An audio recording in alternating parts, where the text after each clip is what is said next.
जब भी हम बात सोयाबीन की करते हैं तो सबसे पहले आता है कि सोयाबीन खाने से गायनेकोमेस्टिया हो जाता है। उसके बाद कुछ कुछ इन्फ्लुएंसर्स ऐसा भी प्रमोशन करना शुरू कर देते हैं कि soybean is the waste product. Soybean ज्यादा खाने से ऐसा होता है वैसा होता है, हार्मोनल इम्बैलेंस हो जाता है, कैंसर तक हो जाता है। कुछ लोग कहते हैं कि सोयाबीन के अंदर अमाइनो एसिड्स बराबर नहीं होते, लो क्वालिटी के अमाइनो एसिड्स होते हैं। अब ये बातें मैंने बहुत सारी सुनी थी, इसके ऊपर मुझे रिसर्च करना था थोड़ा। तो थैंक्स टू दी गूगल बाबा, लैपटॉप की वजह से मैंने बहुत सारे रिसर्च पेपर्स पढ़े और ये बात ध्यान में आई कि तो कितने लोग बेवकूफ है कि विदाउट रिसर्च पेपर्स को पढ़े, बिना नॉलेज को गेन किए कुछ भी घटिया चीजें बोल देते हैं। और हम जो इन्फ्लुएंसर्स को भगवान मान लेते हैं, उन गधों की बातों के ऊपर विश्वास रख देते हैं और खुद की बॉडी की वाट लगा लेते हैं। तो आज का वीडियो इसी के ऊपर होने वाला है। लगभग मुझे 20 रिसर्च पेपर्स मिले हैं, thanks to the advance search engine. वो सब पढ़ने के बाद आज का वीडियो हम बना रहे हैं। तो चलिए ज्यादा वक्त गवाए बिना इस वीडियो को शुरू करते हैं। Shubh Pushpa health care, the leading health care brand. मैं डॉक्टर शुभम नवड़े, शुभ पुष्पा हेल्थ का को फाउंडर, आप सभी का स्वागत करता हूँ। रिसेंट हमने एक दो इन्फ्लुएंसर्स की वीडियो देखे थे जहाँ पे उन्होंने कहा था कि यार सोयाबीन ज्यादा खाने से प्रोस्टेट कैंसर होता है, गायनेकोमेस्टिया होता है। फिर हमने और इन्फ्लुएंसर्स की बातें सुनी, उन्होंने कहा कि जो प्रोटीन क्वालिटी होती है वो खराब होती है। एक इंसान ने ऐसा भी कह दिया कि सोयाबीन ये वेस्ट होता है एग्रीकल्चर का। हमने और सर्च किया तो हमें और इंफॉर्मेशन मिली कि जो अमाइनो एसिड प्रोफाइल होती है वो गड़बड़ होती है। अच्छी क्वालिटी के अमाइनो एसिड्स इसके अंदर नहीं होते हैं सोयाबीन के अंदर। तो इतना सारा नॉलेज गेन करने के बाद हमें लगा कि थोड़ा सा नॉलेज हम भी गेन कर ले। तो हमने गूगल पे जाके रिसर्च पेपर सर्च किए जो कि इंटरनेशनल जर्नल्स के अंदर पब्लिश हो चुके हैं। ऐसी जगह से जाके हमें पता चला कि भाई ये तो लोग गधे हैं, इनको तो अक्ल है नहीं, बस करना जानते हैं, बिना नॉलेज को गेन किए बकवास करना जिसे ही कहते हैं। तो चलिए थोड़ा रिसर्च बेस वीडियो हम भी बना लेते हैं। हम किसी का अपोज नहीं कर रहे हैं। अगर आपको हमारी बातें हर्ट हो रही है तो नीचे दिए गए रिसर्च पेपर्स पढ़ लीजिएगा। उसके बाद कमेंट में आके हमें गाली गलौज कर सकते हो, हम उस गाली गलौज का भी स्वागत करते हैं। हाँ, हम नेक्स्ट वीडियो बनाएंगे आपकी गाली गलौज को हाईलाइट करते हुए कि इस गधे ने ऐसा ऐसा कहा था जो कि गलत है। क्योंकि हम विदाउट प्रूफ बात नहीं करते और प्रूफ के साथ बात करना, यही तो शुभ पुष्पा हेल्थ केयर की खासियत है। तो चलिए सबसे पहला myth, soybean is the waste product. अभी वेस्ट प्रोडक्ट मतलब क्या, तो एग्रीकल्चरल वेस्ट हो गया। उसके बाद जो हाई क्वालिटी के एग्रीकल्चरल प्रोडक्ट्स होते हैं, फॉर एग्जाम्पल गेहूं हो गया, चना, दाल, राइस, इसके साथ साथ सोयाबीन बोया जाता है। मेन फसल तो राइस वगैरह होती है, उसके साथ साथ सोयाबीन उगाया जाता है। और जिस वजह से सोयाबीन को कहते हैं कि वेस्ट प्रोडक्ट है। पर ऐसा नहीं रहता, सोयाबीन की भी स्पेशल खेती की जाती है। वहां पे जो एक्सट्रैक्शन किया जाता है, ऑयल्स का हो गया, जानवरों का खाना हो गया, इन सब का एक्सट्रैक्शन करने के लिए, इन सबको बनाने के लिए सोयाबीन की जरूरत पड़ती है। और लगभग पूरे दुनिया में जितनी भी खेती होती है, लगभग 13% खेती इस सोयाबीन की जाती है। क्योंकि सोयाबीन हाई यील्ड देने वाला प्रोडक्ट है। और साथ साथ सोयाबीन के प्रोडक्ट इतने सारे बनते हैं, आजकल तो फिगरिज्म के चलते हुए सोया मिल्क ये भी पॉपुलर होते जा रहा है। हमें खाना खाते हुए सोयाबीन की बढ़िया न्यूट्रेला ये पसंद आता है। तो इन सबको बनाने के लिए सोयाबीन की स्पेशल खेती की जाती है, ना कि उसे बाय प्रोडक्ट माना जाता है। हमने इसका भी रिसर्च पेपर नीचे दिया गया है, आप वहां पे जाके उसे क्लिक करके पढ़ सकते हो और अपने नॉलेज को गेन कर सकते हो। नेक्स्ट आता है सोयाबीन प्रोटीन की डाइजेस्टिबिलिटी के ऊपर। अब जब भी हम बात करते हैं कि डाइजेस्टिबिलिटी ऑफ द प्रोटीन, तो यहाँ पे कई बार लोग कहते हैं कि सोयाबीन अच्छे से डाइजेस्ट नहीं हो सकता, सोयाबीन को पचने के लिए वक्त लगता है, सोयाबीन ज्यादा हार्ड होता है और फलाना ढिमका का चीज है। पर जब मैं उसके प्रति रिसर्च कर रहा था, बहुत सारे आर्टिकल्स पब्लिश हुए थे springler.com पे, तो हमने वहां जाके रिसर्च पेपर्स पढ़े, तो वहां जाके हमें एक भी रिसर्च पेपर्स नहीं मिला कि जो ये प्रूव करे कि सोयाबीन एक घटिया क्वालिटी का प्रोटीन होता है। हाँ, ऐसे रिसर्च पेपर जरूर मिले हैं जो ये मान्य करते हैं कि एनिमल प्रोटीन की जो क्वालिटी होती है, वो प्रोटीन की क्वालिटी ऑलमोस्ट सिमिलर होती है सोयाबीन के साथ।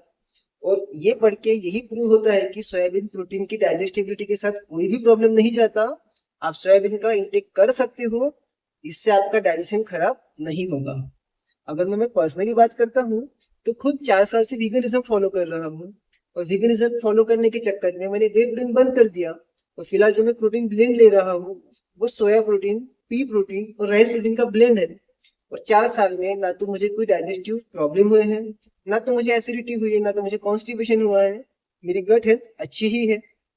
तो मुझे नहीं लगता कि ये जो लोग बोल रहे हैं कि सोयाबीन की डाइजेस्टिबिलिटी से प्रॉब्लम हो जाता है, आपको एसिडिटी हो सकती है, पाइल्स हो सकती है, गट हेल्थ खराब हो सकती है, इसमें कोई भी तथ्य है। तो प्लीज रिसर्च पेपर्स एक बार पढ़ लीजिएगा, उसके बाद मेरी बातों के ऊपर आप विश्वास कर सकते हो। नेक्स्ट आता है कि review on plant based protein from soybean. जब भी हम बात करते हैं प्रोटीन की क्वालिटी के बारे में, तो यहाँ पे PDCAAS स्कोर मतलब protein digestibility correlation amino acid score, ये जो होता है ये यहाँ पे सबसे ज्यादा मायने रखता है। और जो लोग कहते हैं कि इसकी डाइजेशन अच्छी नहीं होती, इसकी क्वालिटी अच्छी नहीं होती, शायद उनको PDCAS का लॉन्ग फॉर्म तक नहीं पता होगा। एक आर्टिकल जो पब्लिश हुआ था sciencedirect.com पर, वहां पे उन्होंने क्लियरली मेंशन किया है सोया प्रोटीन का जो PDCAS स्कोर है वो 1.0 है। और 1.0 इतना स्कोर आना ये इंडस्ट्रियल स्टैंडर्ड माना जाता है। सिर्फ इंडिया में नहीं, इसे ग्लोबली भी माना जाता है। जब भी किसी प्रोटीन का जब स्कोर निकाला जाता है, अगर वो 1 के आसपास आ जाता है, इवन 0.9 भी आता है, तो उससे अच्छी क्वालिटी का प्रोटीन माना जाता है। पर अपने सोयाबीन बादशाह ने यहाँ पे भी बाजी मार ली है, उनका स्कोर 1.0 लाके। तो आप बेशक सोया प्रोटीन खा सकते हो बिना किसी भी प्रॉब्लम के और बिना इसके अमीनो एसिड प्रोफाइल के बारे में टेंशन लिए। नेक्स्ट आता है कि सोयाबीन प्रोटीन एंड सोयाबीन पेप्टिसाइड्स। अभी यहाँ पे जब हम पेप्टिसाइड्स की बात करते हैं तो बायो एक्टिविटीज कैसे होती है, उसके बाद हेल्थ एनहांसिंग कैसे की जाती है सोयाबीन से, इसके ऊपर सवाल आता है। कई बार लोग कहते हैं कि सोयाबीन ज्यादा खाने से हेल्थ खराब हो जाती है। फॉर एग्जाम्पल B12 कम होने लगता है, गट हेल्थ खराब होने लगती है, डाइजेशन के प्रॉब्लम्स आते हैं, और भी बहुत सारी चीजें। पर यहाँ पे जो रिसर्च आर्टिकल पब्लिश हुआ था, जब भी आप सोयाबीन खाते हो तो उसकी जो बायो अवेलेबिलिटी है, उसके साथ साथ उसकी जो बायो एक्टिविटीज है, यहाँ पे काफी अच्छे से शरीर के अंदर परफॉर्म की जाती है। लीवर उसको काफी अच्छे से मेटाबोलाइज कर लेता है, और साथ ही साथ उसको खाने से ना तो आपके लीवर के ऊपर कोई लोड आता है, ना तो डाइजेस्टिव सिस्टम के ऊपर कोई प्रॉब्लम आता है। तो आप बिना सोयाबीन खा सकते हो बिना इन्फ्लुएंसर्स की बातों को माने। नेक्स्ट आता है nutritional, phytochemical and vitro antioxidant activity. अब यहाँ पे जब हम बात करते हैं कि फाइटोकेमिकल एक्टिविटीज के बारे में, तो कॉमनली बहुत सारे इन्फ्लुएंसर जिनको नॉलेज नहीं है वो ऐसा कह देते हैं कि इसके अंदर अमीनो एसिड प्रोफाइल कम होती है, इसके अंदर अच्छी क्वालिटी के अमीनो एसिड्स नहीं पाए जाते हैं, इसके अंदर कुछ कुछ एंटी न्यूट्रिएंट्स पाए जाते हैं। तो इन बातों को भी ये रिसर्च पेपर खारिज करता है। हाँ, यहाँ पे जब हम बात करते हैं एंटी न्यूट्रिशंस के बारे में, तो मैं भी मानता हूँ जो सोयाबीन है ये एंटी न्यूट्रिएंट से रिच भरा पड़ा है, इसीलिए आप कच्चा सोयाबीन नहीं खा सकते हो। वो खाने से आपके डाइजेशन में प्रॉब्लम जा सकता है, पर इसका मतलब ये नहीं कि आप उसको बिना प्रोसेस किए खा जाओ। और जहां तक मुझे पता है, हम कच्चा सोयाबीन नहीं खा सकते। अगर हम खा भी लिया तो हम उसको पचा नहीं सकते। हम कॉमनली सोयाबीन को उबालते हैं, या तो कुकर में उबालते हैं या ओपन वेसल्स में पकाते हैं। साथ ही साथ जब हम न्यूट्रेला या फिर सोया चंक्स की बात करते हैं तो हम उसको भिगा के रखते हैं, उसको उबालते हैं, उसको तड़का देते हैं। तो ये सब प्रोसेस करने की वजह से सोयाबीन के अंदर जो भी एंटी न्यूट्रिएंट्स प्रेजेंट होते हैं उनकी क्वांटिटी कम हो जाती है, और सोयाबीन खाने से आपको डाइजेशन के प्रॉब्लम्स नहीं जाते। साथ ही साथ उसके अमीनो एसिड्स शरीर के अंदर एब्सॉर्ब होने के लिए काफी अच्छे से मदद होती है। तो आप बेशक सोयाबीन खाते रहिएगा, बस ध्यान रखिएगा कि उसको कच्चा ना खाओ गाय बैलों की तरह। हाँ, अगर आप गाय या बैल हो तो फिर उसके ऊपर मैं कुछ बोल नहीं सकता, पर शायद मेरा वीडियो सिर्फ इंसान देख रहे हैं, तो आप अगर इंसान हो तो सोयाबीन आप कच्चा नहीं खा सकते। तो don't worry about the anti nutrients, eat soybean very well, don't worry about it. Next आता है सोयाबीन जेनेटिक रिसोर्सेस। अभी यहाँ पे बहुत अच्छी रिसर्च स्टडी कंडक्ट की गई थी springer.com पे ही। वहां पे एक आर्टिकल पब्लिश हुआ था, वहां पे उन्होंने सोया प्रोटीन जो है उसके ऊपर की रिसर्च पेपर्स पब्लिश किए। उस प्रोटीन को उन्होंने मिल्क और एग के साथ कंपेयर किया, और यहाँ पे शॉकिंग ट्रूथ ये ध्यान में आया कि सोयाबीन के अंदर जो क्वालिटी ऑफ अमीनो एसिड्स है, क्वालिटी ऑफ प्रोटीन है, वो क्वालिटी ऑफ प्रोटीन जिसे हम बेस्ट प्रोटीन सोर्स मानते हैं एक्सोन मिल्क, उसके साथ ऑलमोस्ट सिमिलर है। तो यहाँ पे जो वेजिटेबल प्रोटीन खाने से आपको प्रॉब्लम जाते हैं, अमीनो एसिड्स के प्रॉब्लम जाते हैं, प्रोटीन अच्छी क्वालिटी का नहीं होता, ये जो गधे कहते हैं, उन गधों के मुंह के ऊपर ये रिसर्च पेपर झापड़ है कि आप अंडा और दूध खाने से अच्छा सोयाबीन खा सकते हो। यहाँ पे दो प्रॉफिट है। एक, आप जब मिल्क लेते हो तो वहां पे एनिमल क्रुएल्टी वगैरह चीजें होती रहती है। मैं पर्सनली वीगन हूँ, मैं दूध नहीं पीता, और एनिमल क्रुएल्टी के चलते दूध ना पीना यही बेटर है। तो आप सोयाबीन प्रोटीन के ऊपर शिफ्ट हो सकते हो। और एक इंडस्ट्री, एक मुर्गी को A4 साइज के पिंजरे में जिंदगी भर बांध के रखना, कैद करके रखना आपके अंडे की नीड के लिए, ये अच्छी बात नहीं है। तो इन सब का मैं तो खुद अपोज करता ही हूँ एज ए वीगन। पर एज ए डॉक्टर जब रिसर्च पेपर्स पढ़ता हूँ, अगर सोयाबीन का प्रोटीन और एग प्रोटीन दोनों में अगर प्रॉब्लम्स नहीं है, अगर दोनों में सिमिलरिटीज बहुत सारी है, तो एनिमल क्रुएल्टी को सपोर्ट क्यों करें? क्यों ना प्रोबेबली हम सोयाबीन का प्रोटीन खा लें, जो कि पॉकेट फ्रेंडली भी है और क्वालिटी भी अच्छी मिलती है। नेक्स्ट आता है सोयाबीन न्यूट्रिशन एंड हेल्थ। अभी यहाँ पे जब बात करते हैं बायोलॉजिकल वैल्यू के बारे में, तो सोयाबीन प्रोटीन की जो बायोलॉजिकल वैल्यू है वो 96 है, एग की जो बायोलॉजिकल वैल्यू है 97 है। यहाँ पे फिर से वही बात कि अगर एग और सोया प्रोटीन के अंदर सिर्फ बायोलॉजिकल वैल्यू का एक का डिफरेंस है, तो एक का प्रोटीन ज्यादा अच्छा होता है, उसके अंदर अमीनो एसिड की क्वालिटी अच्छी होती है, प्रोटीन की क्वालिटी अच्छी होती है। क्यों करनी है? क्यों ना सोयाबीन प्रोटीन को खा के एनिमल क्रुएल्टी भी बचाया जा सकता है, और साथ ही साथ एक पॉकेट फ्रेंडली ऑप्शन भी है आपके डेली प्रोटीन की रिक्वायरमेंट को पूरी करने का। क्योंकि अनफॉर्चुनेटली इंडिया में 73% लोग ऑलरेडी प्रोटीन से डिफिशिएंट है। तो एक अच्छी क्वालिटी का सस्ता प्रोटीन अगर आपको मिल रहा है, तो उसको रिजेक्ट करके क्यों ना महंगे प्रोटीन के ऑप्शन को चूज किया जाए, गलत इन्फ्लुएंसिंग के चलते। और अभी आपके सामने रिसर्च पेपर्स ऑलरेडी अवेलेबल है, तो आप रिसर्च पेपर्स को पढ़ के खुद का इन्फ्लुएंसर खुद ही बन सकते हो, और आपके लिए जो अच्छा है वो आप चूज कर सकते हैं। जितने भी रिसर्च पेपर्स हम यहाँ पे पढ़ रहे हैं, सभी के सभी रिसर्च पेपर्स की लिंक आपको डिस्क्रिप्शन में मिल जाएगी। खुद भी पढ़िएगा, दोस्तों को भी बताइएगा, और फैमिली मेंबर्स को भी बताइएगा। और अगर आप कोई इन्फ्लुएंसर हो जिन्होंने प्रोटीन के बारे में कुछ गड़बड़ कहा है, आप भी जाके रिसर्च पेपर्स पढ़ लीजिएगा, हमें आपत्ति नहीं होगी।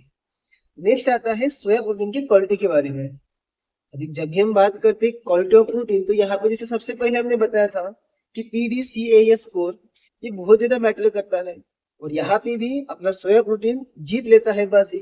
क्योंकि सोया प्रोटीन का जो PDCAS स्कोर है वो 0.86 है, और कुछ रिसर्च पेपर्स में ये बात मानी गई है कि जो PDCAS स्कोर है सोया प्रोटीन का, वो बैच वाइज 0.86 से लेके तक 1.05 तक के आता है। और जब ये स्कोर इतना ज्यादा आ जाता है 0.9 के आसपास, तो उसे हाई क्वालिटी प्रोटीन माना जाता है। तो सोयाबीन एक हाई क्वालिटी प्रोटीन है, आप इसे बिंदास अपने डाइट में शामिल कर सकते हो, इससे आपको कोई भी प्रॉब्लम नहीं जाएगी। नेक्स्ट आता है बायोलॉजिकल वैल्यू फिर से। अब जब बायोलॉजिकल वैल्यूज की बात करते हैं, तो यहाँ पे रिपोर्ट्स बहुत जरूरी होते हैं। क्योंकि बायोलॉजिकल वैल्यू, अगर हम वेस्ट प्रोडक्ट की बात करते हैं, तो वेस्ट प्रोडक्ट की बायोलॉजिकल वैल्यू हमेशा कम होती है, पर सोयाबीन की बायोलॉजिकल वैल्यू 96 आती है।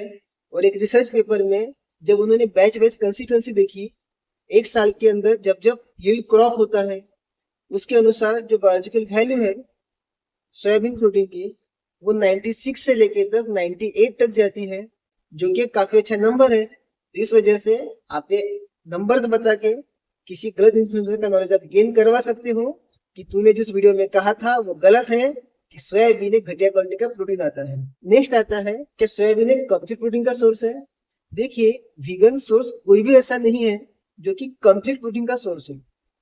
कुछ प्रोटीन लेंटिल्स में कम होते हैं, कुछ प्रोटीन गेहूं में कम होते हैं।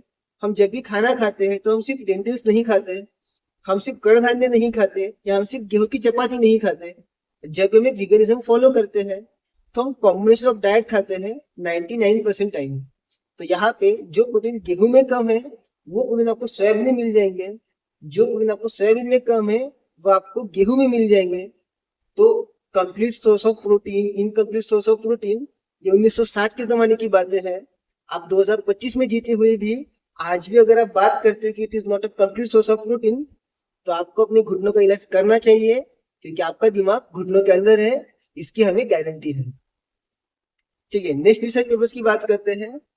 जहाँ पे लोग कहते हैं कि soybean protein is the worst protein है। अभी वर्स्ट का मतलब क्या होता है शायद न्यूट्रिशनिस्ट को नहीं पता, और वर्स्ट ये वर्ड कभी भी हम न्यूट्रिशन की जब बात करते हैं तब नहीं यूज करते हैं, क्योंकि वर्स्ट का मतलब सबसे घटिया होता है, और न्यूट्रिशन के मामले में कोई भी चीज सबसे घटिया नहीं होती। फॉर एग्जाम्पल रिसेंट कुछ रील्स में हमने देखा था कि what is the worst food for a woman, उन्होंने कहा था कि पोटैटो। अभी वर्स्ट पोटैटो कैसे हो सकता है, पोटैटो के अंदर तो पानी ही रहता है मेजोरिटी। हाँ, तले हुए चिप्स खाना ये घटिया हो सकता है, पर सबसे घटिया, आप सबसे ज्यादा घटिया, ये आप किसी भी फूड को नहीं बोल सकते हो प्रैक्टिकली, क्योंकि कोई भी फूड हमेशा वर्स्ट नहीं होता है। हाँ, उसकी क्वांटिटी अगर आप ज्यादा खाते हो तो वर्स्ट हो सकता है। फॉर एग्जाम्पल दिन भर सिर्फ पोटैटो चिप्स ही खा रहे हो, आपकी हेल्थ के लिए वर्स्ट है। पर अगर आप थोड़े मात्रा में पोटैटो चिप्स खा रहे हो, भले ही वो खराब हो सकता है हेल्थ के लिए, वो आपकी हेल्थ के लिए वर्स्ट नहीं हो सकता। तो प्लीज थोड़ा सा न्यूट्रिशन का ध्यान रखते हुए कीजिएगा। ऐसे घटिया वर्ड यूज करना आपको शोभा नहीं देता।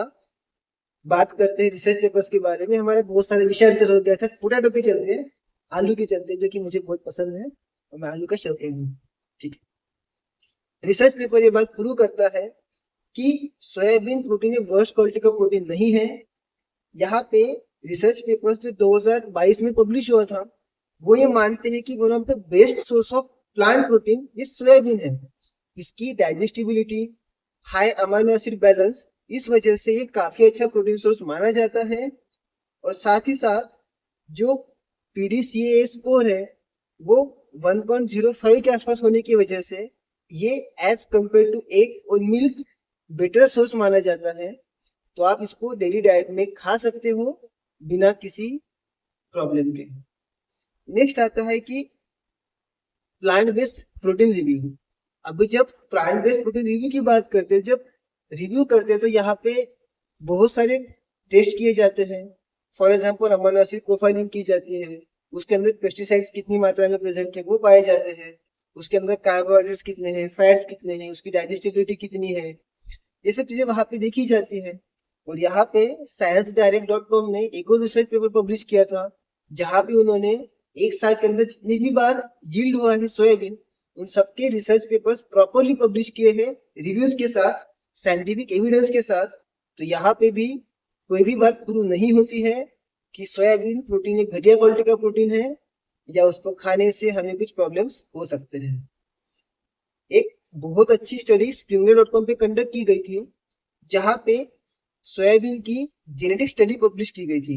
अभी जेनेटिक स्टडी का मतलब होता है कि उसके जो जीनोम्स है उसको स्टडी किया गया था, उसके अमीनो एसिड्स को स्टडी किया गया था, पिछले 50 साल में सोयाबीन के अंदर क्या क्या चेंजेस आए हैं उन सबको स्टडी किया गया था।